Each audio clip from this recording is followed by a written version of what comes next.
Hey everyone, and welcome back to Sam's podcast for Sam's League. Today we have two extra hosts, Cole Trickell and Jack Lipitor. Dan Fallon will be with us momentarily, but it was an exciting week this week in fantasy. We had a couple of good matches. I know Jack played, I forget who Jack played, but Dan and Cole played. Dan couldn't quite make it up, didn't have enough points on there. As well as Brendan playing Dempsey. Only needed a point in Monday Night Football, but couldn't quite get it. I believe Alex beat Mike, two of the higher scores of the week. Chris beat me. Jack beat Joe Fallon, now that I'm thinking about it. And Buck, I don't know who Buck played. Who's left? Do you guys know? You did a good job, Sim. That sounds right. So Buck played someone, to be determined at a later date. I'm sure he did. Quick recap, the league so far, Jack and Alex, the Liberators have been dominating the league, both of whom have 330 plus points total on the year.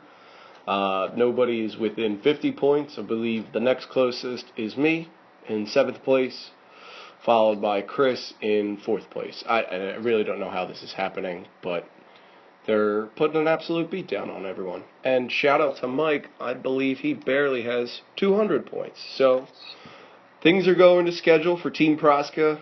But yeah, otherwise it was a great week. We're looking ahead. Anything else? Dan? So despite the win in his matchup, Cole shockingly had over 80 points on his bench. His 85 points on the bench would have came in 6th this week. Wow, real strong week from the crowd. T.Y. Hilton, Sammy Watkins, and Russell Wilson accounted for about 80 of those points, to be exact. So he still came out with the win because Derek Carr decided to take a big old shit this week. But oh, sorry. Yeah. I'm getting word that John Schmidt beat Buck by a score of a little to none. I've also heard that there have been talks about replacing the head coach of Oops, I Farted. To be determined. Maybe we'll see later in the show. Maybe I Farted will probably show up on his starting lineup soon. But who knows? He got injured. Let me ask a question real quick. Is it worse that Cole had 80 points on his bench, or is it worse that Dan lost against Cole, who had 80 points on his bench? I think I lost. I'm of the team that you can't suck, you can't score less on the other team's bench, because that's exactly what happened. I don't think Dan would have beat the 6 guys just sitting there. But what have you? So let's get into our best starts of the week. Jack, you can go first. Let's get it started here with Demps. Marquise Lee, a little solid pickup there. Demps ended up winning just by a point, although he had Rashard Matthews on his bench, but I don't think he would have started him anyway. I like the pickup of Marquise Lee. Same, although Jordan Howard is a stud. I'm glad he stuck with him. I'll give that a start of the week as well. That hurt Jordan Howard that he started and went with. Well rewarded. Mike Proska, without Sam Bradford, started Stephon Diggs. Rewarded, but I think he still lost. Mike? Quite bold. We could it was a good start. However, he probably didn't know Bradford wasn't playing because he kept Cobb in as well. So yeah, I think that's going to make a lot of worse starts this. But moving on, who's up next with best starts here? Dan, you got one? Sam, you go first. My best start is also my nomination for best addition of the week. It's John Schmidt with Chris Thompson. Came out and destroyed Oakland. He had 190 yards on 14 total touches. That is ridiculous. I think he's averaging 13 yards per touch on the year, and he's got, I want to say, 5 or 6 touchdowns on the year. He's coming out hot, and they're not really using him a whole lot. I know he's a smaller guy, but you're the Redskins. You got to start utilizing him sometime. 14 touches were the most he's ever had in a game. Which is absurd that he can get that much production out of that little. My start of the week isn't necessarily a great start of the week because the guy still probably would have won, but it's Alex starting Keenan Allen over Crabtree. Oh, fuck you. In fact, Crabtree had 3 touchdowns last week. He still went out there and Crabtree took a big shit with 3 points, or 0.7 points, I'm sorry. Moving on, because everybody knows this is a touchdown-dependent league. We're not PPR over here. We got the biggest mistakes of the week. I'm going to go first. Mine is Joe Fallon starting Chris Hogan for the not starting Chris Hogan for the second week in a row. Last week he had 13 plus. This week he had 18 plus. Thought Amendola was going to make it through a full game is laugh out loud funny. He took the advice of his dumber, not as good at fantasy younger brother, and proceeded to lose. You got to find Tom Brady's desired receiver, and he's almost always open because Cooks and Gronk are going to be double covered and focus most of the defense's attention. Who do you got, Jack? Well, Sam and Dan both took my worst starts of the week, so I have to go after the commissioner and say Jay Cutler was a terrible start this week. I think Sam learned his lesson to stick with his studs. Would have won his week and beat Chris, who nobody wants to win. But yeah, I think we can all agree that Chris is the most hated in the league, followed closely by a few other characters. I went with Mike Proska starting Randall Cobb this week. It was a pretty easy one considering the fact that he did not play. Wow. Astute observation, Dan. Hey, if Mike starts Andy Dalton and Jarvis Landry, he beats Alex, and Alex is 2-1. Yeah. That's legitimately the craziest thing, that if he starts Andy Dalton, who's been awful, he's going to win. Mm. But, okay, so let's move on to the previews for Week 4. I think we got a rumor coming our way down the pike from the Media Relations Director, Cole Trickell. What do we got, Cole? Well, Sam and Jack and Dan, it's great to be on for the first time. What I'm hearing from around the league is pretty spicy. So, sources close to the Lipitor camp are telling me that they're hooking up. Now, I can confirm or deny this report at this time, but it only makes sense that they are 1 and 2 in the rankings, that they must be hooking up. Now, I also heard some really juicy Wait. So, hold on. Let's hold on to that one for a little bit. We're going to get into our previews of the week. Dan, how about you start us off with Jack Lipitor versus John Schmidt? I'd love to, Sam. I'd love to get into it. So Jack is looking to improve his record to 3-1. And you know what? Somehow, John's also looking to improve his record to 3-1. So, wow. Shocking news. Believe it or not. Dick Foles, big performance from Chris Thompson. Really brought him to the forefront. Rodgers had a nice week as well last week. But this week, so we're looking at the matchups, and there's really only one advantage that Dick Foles has, and that's a quarterback with Rodgers, who could probably triple the score that Roethlisberger puts up on the road at Baltimore. However, that being said, Kareem Hunt, I do think, comes back to earth this week. However, coming back to earth for him would probably still be about 20 points. So I still think, he's top at the Empire State Building right now. I think he comes back, but he's still going to stay hot. I'm going to have to give this one to Jack's team, 147 to 61. Oh, nail biter. Should be a barn burner. Wow. 3-0 last week. Not on prediction. The prediction before is just the winner. Thank you, Dan. Let's go to Jack with a preview of my game. Team Skinny Fat versus Team Has No Name. Excuse me. That's right. A team has no name against Team Skinny Fat. Both looking at 1 and 2. Ooh. Although Brendan is 3 spots behind Sam in 10th place. This is a kind of pretty even matchup. Brendan is only projected to win by 2 points. There's no clear... I believe Sam has the clear advantage in the running back and flex spot, which is going to help him. Quarterbacks are about even. Sam will be deciding on who to start about Jay Cutler and Dak. I'm not gonna lie, I was kind of hoping Carlos Hyde was hurt last week when he got out, but he looks to be. He's gonna stay hot this week, and I think Sam walks away with the win this week with his 3 stud running backs. And did Brendan even check his team? I don't know. I don't know. To be determined. He did take Blunt out, which ended up hurting him significantly. Had he not checked his team, I think he would have won, which is kind of surprising, but not so much at the same time.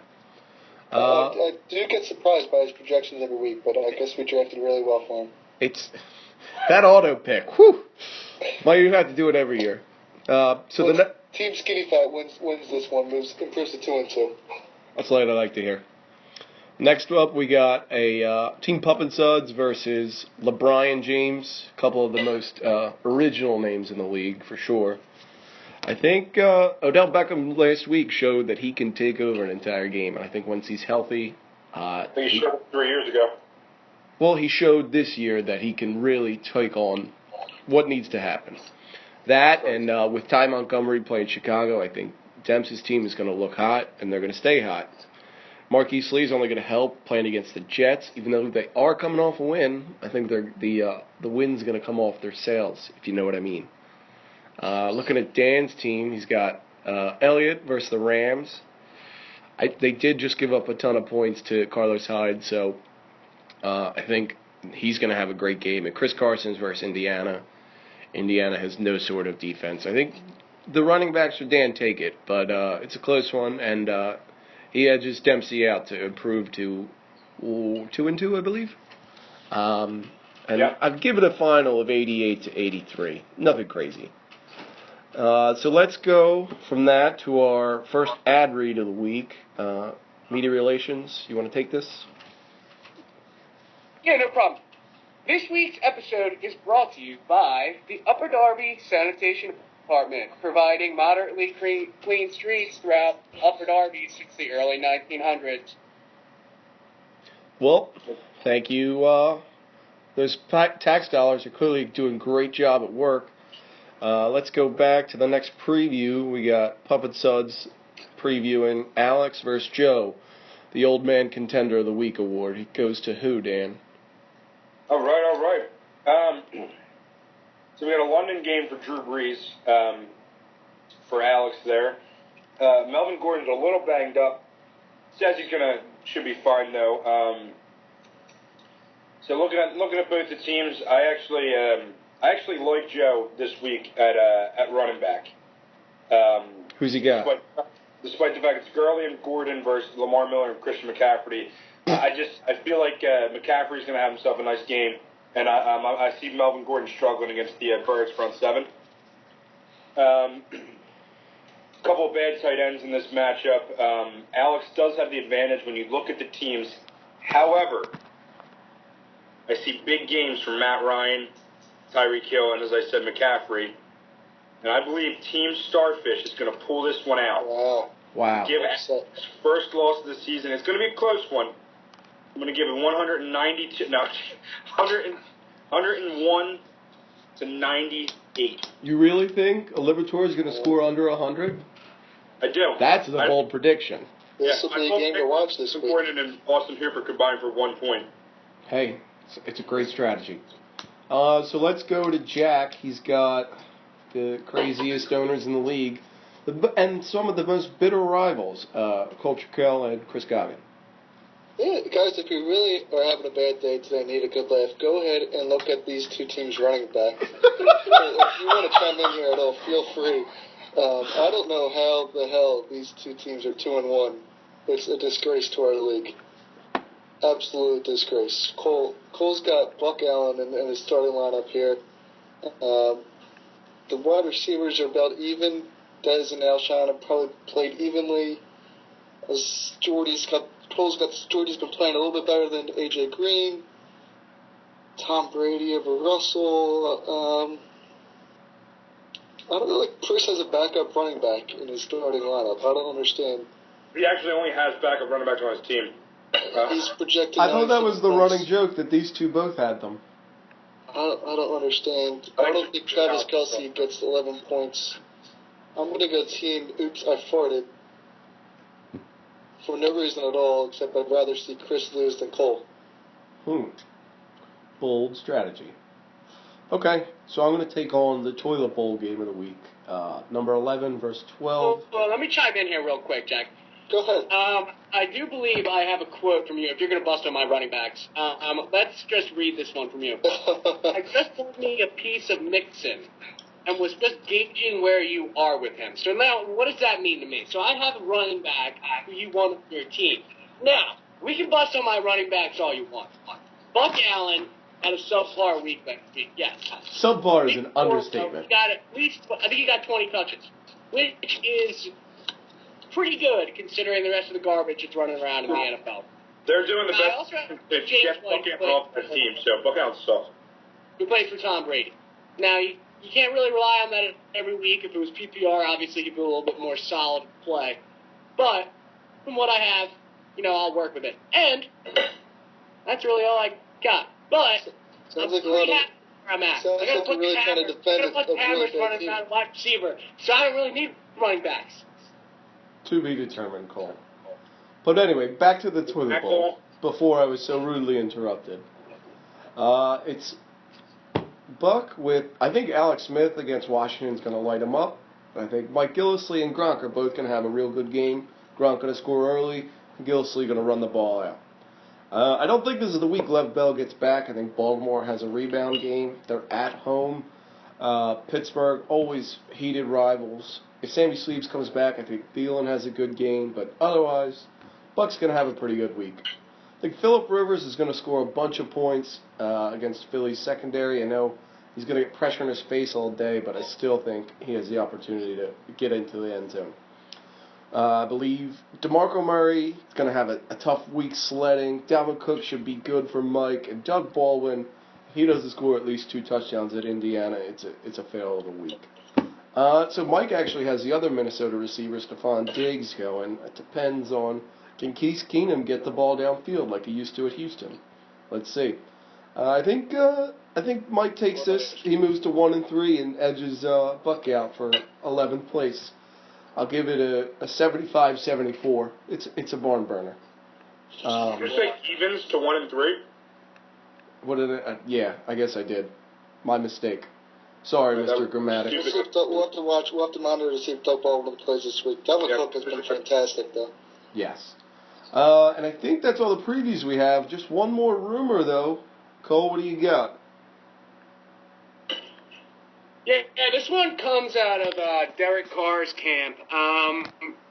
He bought a bunch of new pants this week after taking a giant dump in the last game on Monday. Now, what I'm hearing is that he's been wired X amount of money to pay for these pants. Now, where this money is coming from is the big question that we're wanting to answer around the league this week. Is it coming from Team Oops, I Farted? Because if it is coming from Team Oops, I Farted, that could be a major, major development that could lead to many suspension and many, many dollars in fines.